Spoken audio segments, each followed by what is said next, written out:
प्यारी श्यामा प्यारो श्याम, प्यारो श्री वृंदावन धाम।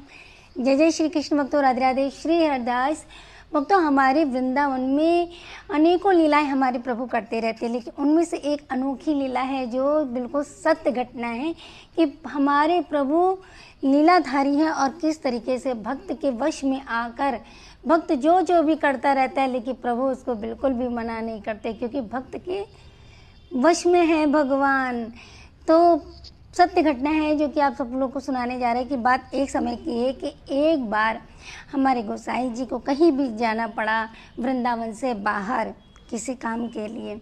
तो उन्होंने अपने सेवक से कह रखा है, देख सेवक, मैं बाहर जा रहा हूँ, ठीक है, और तनिक मेरो लाला का ध्यान रखना, उसे स्नान आदि करवाना, भोजन पवाना, सब करवाना, ठीक है, शयन भी करवाना, सब करवाना।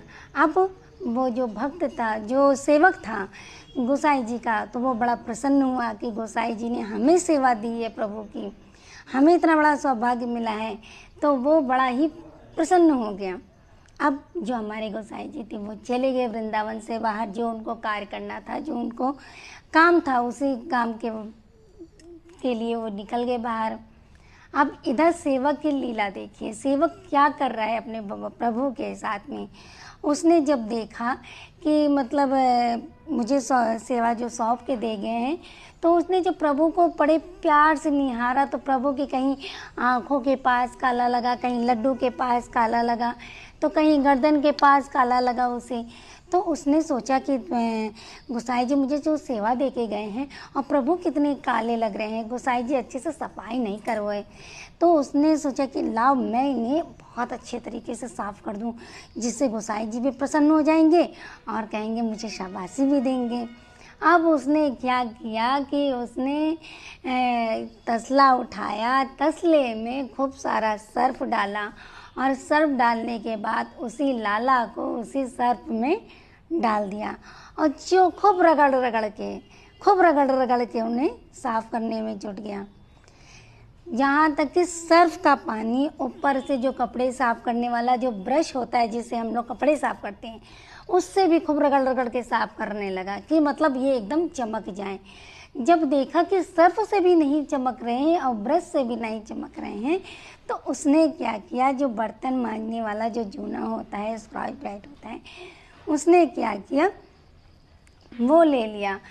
उससे लेकर फिर सर्फ लगा कर जो कस के आज मैं लाला को बिल्कुल चमका के रहूँगा, और जब मेरे गोसाई जी देखूँगा तो बोलूँगा अरे वाह कितना सुंदर लाला लग रहा है मारो, कितना सुंदर लाला लग रहा ला। गोसाई जी तो मारे प्रसन्न हो जाएंगे।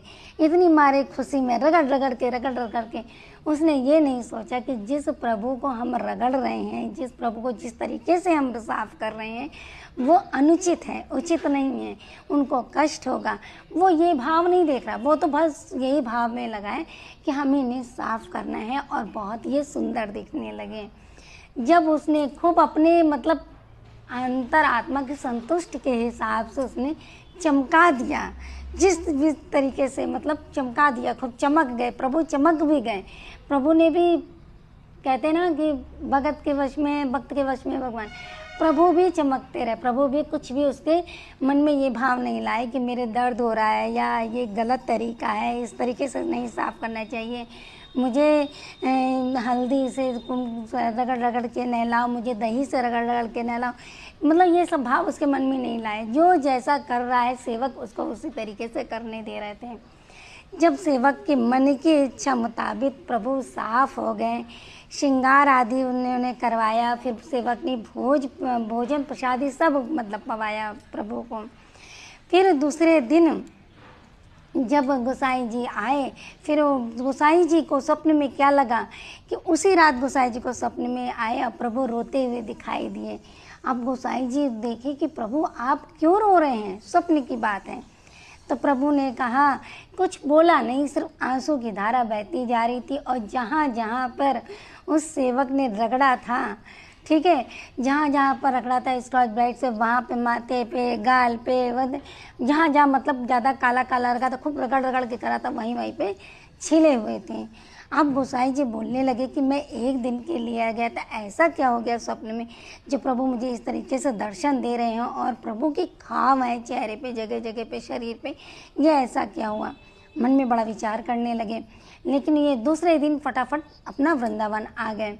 जब वृंदावन आए तो वहाँ पे मंदिर में देखा कि सेवक आरती कर रहा था और सेवक ने जो मुड़कर देखा कि गोसाई जी आए हैं, बड़ा प्रसन्न हुआ कि आज तो गोसाई जी हमें बड़ा प्रसन्न होंगे हमसे, कि देखो कितना मैंने चमका दिया, कितने प्रभु कितने सुंदर लग रहे हैं। तो जब आरती वारती इनकी हो गई और प्रसाद सारा वितरण हो गया, तब जाकर गोसाई जी ने पूछा कि सेवक ये लाला तो बड़ो चमक रो है, तनु का कियो है। तो सेवक बोला, गोसाई जी है ना, देखो आप कर रहे थे, आज हमने किया है साफ, इन्हें बहुत गंदे थे, यहाँ यहाँ यहाँ यहाँ, आज हमने खूब साफ किया, जोरदार ज़बरदस्त साफ किया, तभी देखो कितने सुंदर लग रहे हैं। तो गोसाई जी ने पूछा, अरे जब हमें बताओ तो तुम्हें कौने कौने चीज़ से साफ कियो है। तब प्रभु सेवक ने प्रभु पूरी लीला बताई कि मैंने सर्प के पानी से साफ कियो, ब्रुश से रगड़ रगड़ के साफ कियो, फिर मैंने स्क्रॉच ब्राइट से जूना से साफ कियो, तब जाके इतना लल्ला चमको है, आपसे इतना नहीं चमक पाए। अब तो गोसाई जी सर पे हाथ रखे बोले, तभी प्रभु ने देखा कि जहाँ जहाँ इसने रगड़ा था वहीं वहीं इतने सारे घाव बने थे। तो बोले, अरे ये तूने क्या किया, प्रभु हैं ये, साक्षात हैं, इन्हें इस सब चीज़ों से नहीं साफ किया जाता है।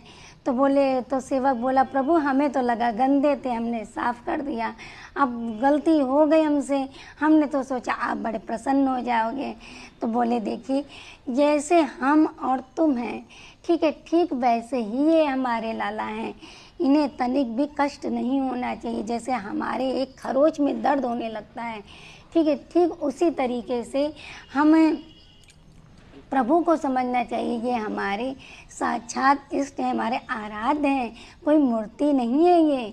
तब सेवक बड़ा उदास हो गया, प्रभु हमें क्षमा कर दो, हमने तो उससे गलती हो गई। गोसाई जी बोले, कोई बात नहीं। उन्होंने कहा कि प्रभु जैसे तुम्हारी लीला। फिर गोसाई जी ने चंदन का लेपन लगाया और जहाँ जहाँ पे लाला के घाव बने थे वहाँ पे उन्होंने चंदन के लेपन कर दिया सब अच्छे तरीके से। 2-3 दिन तक तो प्रभु गोसाई जी बड़े उदास ही रहे। फिर काढ़ा बना बना के पिलाया, कहीं हमारे और हल्दी वाला दूध पिलाया, कहीं हमारे प्रभु को कोई कष्ट ना हो, कहीं कोई हमारे प्रभु को कहीं से पीड़ा ना हो रही हो। तो ऐसी ही अनोखी हमारी लीला, हमारे ब्रज की। कहते हैं कि प्रभु जब भक्त कर रहा होता है तब भी प्रभु मतलब नहीं बताते, कहते तू कर ले जितना तुझे करना है, क्योंकि उसके मन में कोई छल कपट नहीं था। उसका तो मेन उद्देश्य था कि प्रभु को साफ करना।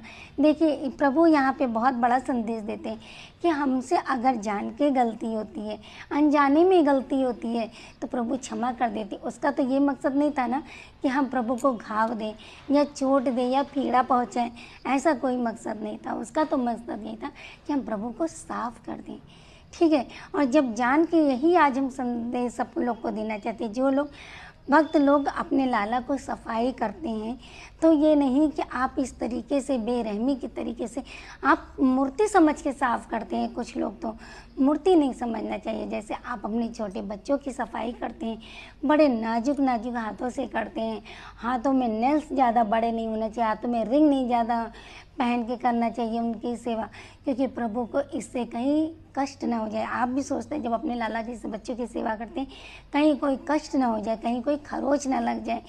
कोमल कोमल से तरीके से उपटन लगा लगा के सफाई करते हैं, ठीक उसी तरीके से अपने लाला की सफाई करिए। तो जय जय श्री कृष्ण भक्तों, राधे राधे। श्री हरिदास कुंज बिहारी, श्री हरदास विठल विपुल बिहारी दास, जय बिहारी जी की जय श्री श्याम। तो आशा करते हैं कि आप लोग भी अपने घर में लाला को इस तरीके से बिल्कुल भी नहीं नहलाएंगे, कोई भी केमिकल वाली युक्त चीज़ों से, केमिकल वाली चीज़ों का प्रयोग करके अपने लाला की सफाई बिल्कुल भी नहीं करेंगे। और जहाँ तक हो सके चंदन से या हल्दी से या दही से, इन सब चीज़ों का प्रयोग करके अपने लाला की सफाई करिएगा। तो जय जय श्री राधे भक्तों, कुंज बिहारी, श्री हरिदास।